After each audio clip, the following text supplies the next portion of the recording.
దేవుని వాక్యం చదువుకుందాము. కీర్తనలు 25వ అధ్యాయము మొదటి నుండి చదువుకుందాం.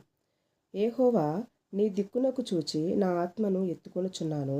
నా దేవా, నీ యందు నమ్మిక ఉన్నాను. నన్ను సిగ్గుపడనీయకము. నా శత్రువులను నన్ను గూర్చి ఉత్సహింపనీయకము. నీ కొరకు కనిపెట్టు వారిలో ఎవడునూ సిగ్గునందడు.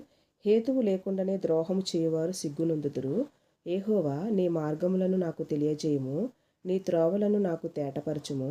నన్ను నీ సత్యం అనుసరింపచేసి నాకు ఉపదేశము చేయుము. నీవే నా రక్షణకర్తవైన దేవుడవు. దినమెల్లా నీ కొరకు కనిపెట్టుచున్నాను. యెహోవా, నీ కరుణాతిశయములను జ్ఞాపకం చేసుకొనుము. నీ కృపాతిశయములను జ్ఞాపకం చేసుకొనుము. అవి పూర్వం నుండి ఉన్నవే గదా. నా బాల్య పాపములను నా అతిక్రమములను జ్ఞాపకము చేసుకొనకుము. యెహోవా, నీ కృపను బట్టి నీ దయ చొప్పున నన్ను జ్ఞాపకములో ఉంచుకొనుము. యెహోవా ఉత్తముడును యథార్థవంతుడునై ఉన్నాడు.